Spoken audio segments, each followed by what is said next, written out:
नमस्कार, पूर्वांचल धारा में आपका स्वागत है। भदोही से आफ्ताब अंसारी की देखिए रिपोर्ट। काफी संख्या में निर्यातकों ने आयोजित हुए होली व ईद मिलन समारोह में लिया भाग। एक स्वर में निर्यातकों ने कहा, कालीन उद्योग को नई ऊर्जा व नई पहचान दिलाने व संजीवनी देने में सक्षम है सूर्यमणि तिवारी व वासिफ अंसारी गुट। चुनाव में अपने गुट के लिए वोटिंग करने की निर्यातकों से की गई अपील।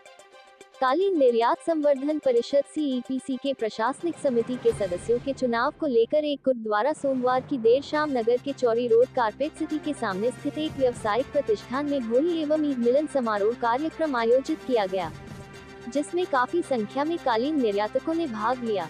इस अवसर पर प्रशासनिक समिति के सदस्यों के लिए होने वाले चुनाव में प्रत्याशी बनाए गए सूर्यमणि तिवारी, मोहम्मद वासिफ अंसारी, अनिल कुमार सिंह, हुसैन जाफर हुसैनी, असलम महबूब, इम्तियाज अहमद, पीयूष कुमार बरनवाल, विनय कुमार शुक्ला, रोहित गुप्ता, शेख आशिक, फयाज अहमद वानी, मेहराज यासीन जन, मुकेश कोम्बर, महावीर राजा शर्मा, बोधराज मल्होत्रा, विजेंद्र सिंह जगलान का वहां पर मौजूद निर्यातकों से परिचय कराया गया। सभी ने वहां मौजूद निर्यातकों से इस पैनल से चुनाव लड़ रहे प्रत्याशियों के पक्ष में वोटिंग करने की बात कही। एक्मा के पूर्व अध्यक्ष हाजी गुलाम सरफुद्दीन अंसारी, यादवेंद्र राय काका, हाजी अब्दुल रब अंसारी, परवेज खां आदि ने कार्यक्रम को संबोधित किया। उन्होंने CEPC के प्रशासनिक समिति का चुनाव लड़ रहे सभी प्रत्याशियों से कहा कि चुनाव जीतने के बाद उद्योग के विकास के लिए काम करें, जिसके लिए इंडस्ट्री के लोग आप पर विश्वास करते हुए चुनाव जीतेंगे। कार्यक्रम में उद्योग की हालत और यहाँ की समस्याओं पर भी चर्चा हुई।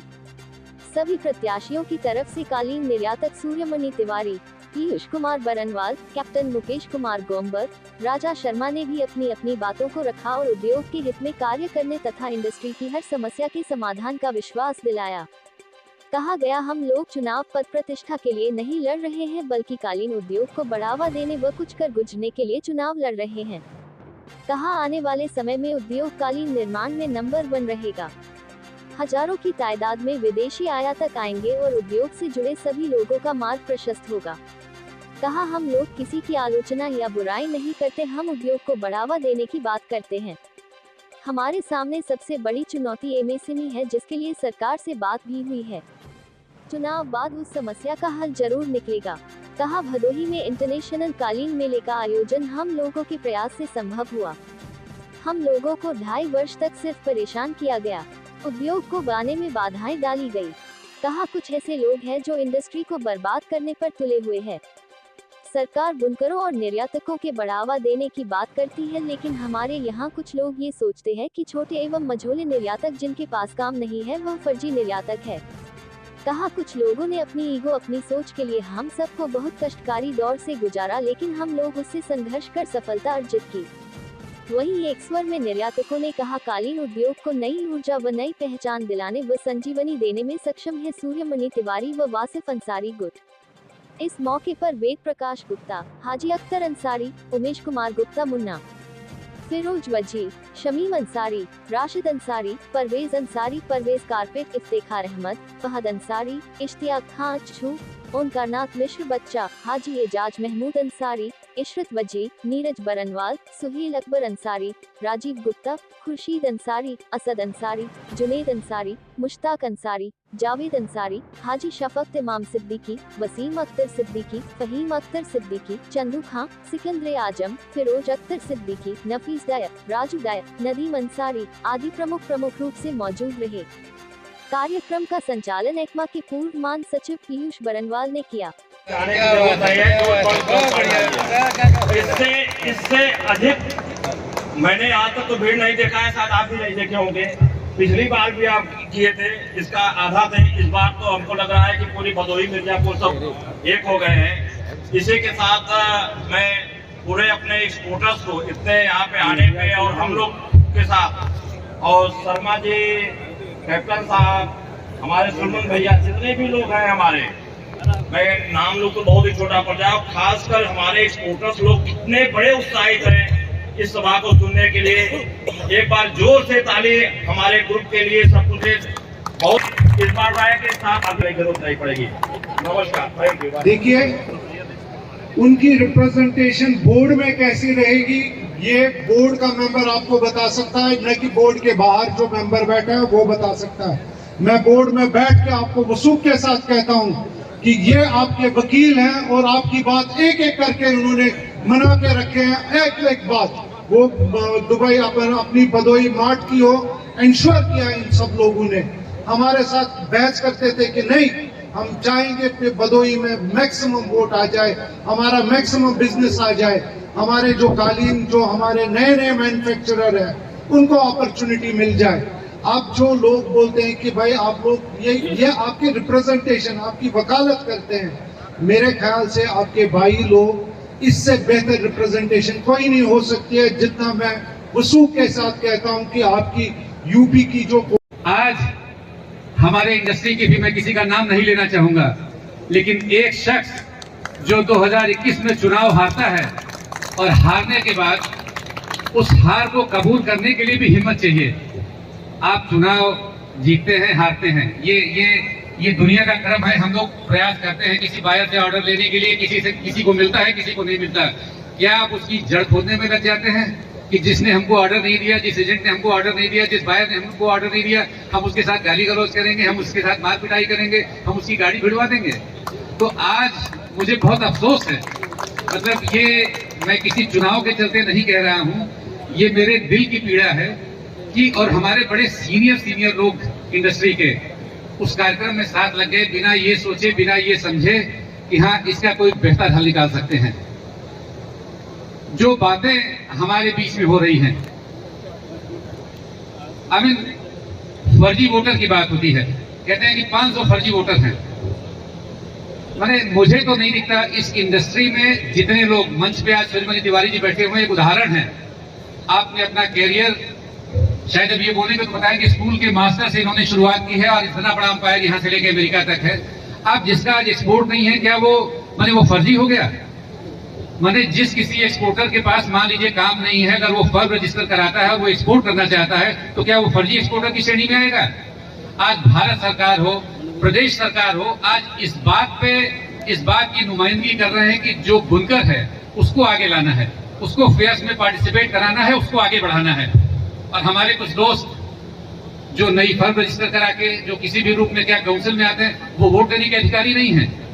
मतलब मुझे अफसोस होता है। और ठीक है, वेस्ट की हालत खराब है, अच्छी नहीं है, लेकिन आने वाले समय में India will be number 1। India का फ्यूचर कालीन निर्माण में नंबर 1 रहेगा। भारत में जो भी कालीन की एग्जीबिशन होगी वो किसी भी विश्व की एग्जीबिशन से सबसे बड़ी होगी।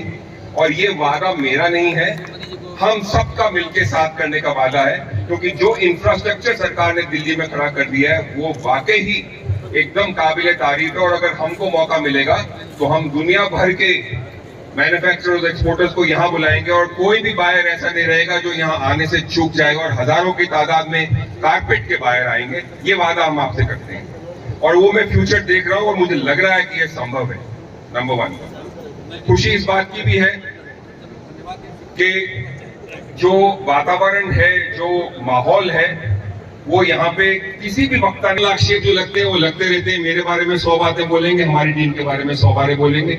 मैं चाहूं तो उनके 10 लोगों के बारे में 10 बातें बोल सकता हूं, लेकिन नहीं बोलूंगा। ये 16 नाम है, इन सब से दिखने में सबसे छोटा दिखता हूं मैं, लेकिन सबसे वरिष्ठ मैं हूं इस संस्था में।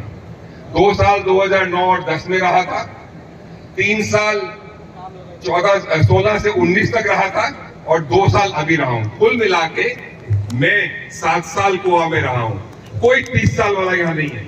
उनकी टीम में 30 साल वाले, 2 बार चेयरमैन रहे हुए हैं, 4 बार वाइस चेयरमैन रहे हुए हैं, और एक हमारे मित्र हैं जो कश्मीर से हैं, सिवाय 2 साल के 32 साल से गोवा में हैं। वो हमको बोल रहे हैं कि हम 30 साल के। झूठ, बिल्कुल झूठ। कोई बोलता नहीं है, किसी का एक्सपोर्ट नहीं है। अरे हम टीम हैं, सबको सब कुछ करने की जरूरत नहीं है। वो बोलेगा, वो करेगा, वो भागेगा, वो दौड़ेगा, हम सब मिलके काम करते हैं। जैसे कैप्टन साहब ने कहा, एकजुट होके पहले हम बहस करते हैं, सबसे ज्यादा ये इम्तियाज बहस करता है, उसके बाद हम एक निर्णय पे पहुंचते, खड़े रहते हैं, उस निर्णय को बदलते नहीं है। सही गलत बाद में पूरी की पूरी सीपीसी में आज हम भुगते हैं, क्योंकि एक आदमी के कारण जो पीयूष ने बोला, और दूसरा कारण ये था कि हमने करप्शन को और करप्शन करते हुए अधिकारियों के साथ मुकाबला किया है, उनको बाहर निकाला है। ठीक है, हमारी सोच, हमारी कोशिश, ईमानदारी, जो भी हमने किया अपने को सही लगा वो किया, और हमेशा करते रहेंगे। हार जीत से कोई फर्क नहीं पड़ता है। इंडस्ट्री बढ़ेगी, इंडस्ट्री को बढ़ाना और ग्रो करना। लोगों से यह बताना चाहता हूं कि मैं पैसे के लिए सिर्फ इसमें लड़ाई नहीं कर रहा हूं, मैं जो है कुछ सेवा करना चाहता हूं। हमारे बारे में आप जानते होंगे, 1986 में हमने अमेरिका में अपनी कंपनी खोली।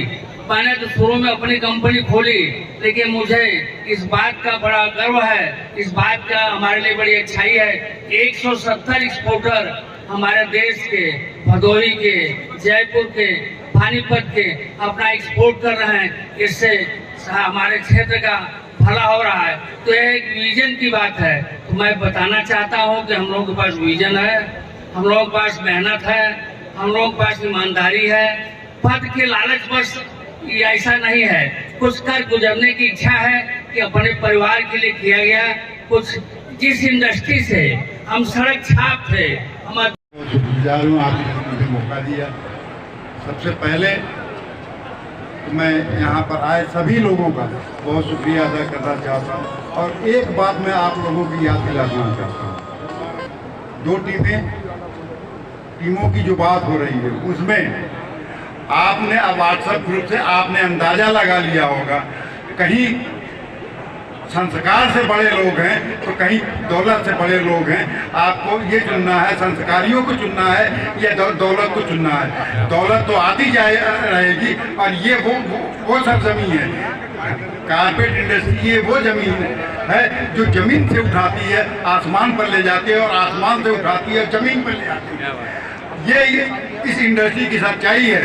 और बात करते हैं, आज वो इंडस्ट्री से सपोर्ट मांगने आए हैं। कल जब वो पावर में थे तो उन्होंने चैप्टर 57 में मशीन मेड को शामिल करने की खिलौनी साजिश की थी, जो आज हमारे हैंडमेड के लोगों से, एक्सपोर्टरों से अपना समर्थन मांग रहे हैं। कल वो पावर में थे और जब वो चेयरमैन थे तो उन्होंने ये साजिश रची थी कि चैप्टर 57 में मशीन मेड को शामिल किया जाए। तो आपको ये डिसाइड करना है, अपने हैंडमेड को बचाना है या इसको मशीन मेड में शामिल करके किल कर देना है, या आप लोगों को डिसाइड करना है।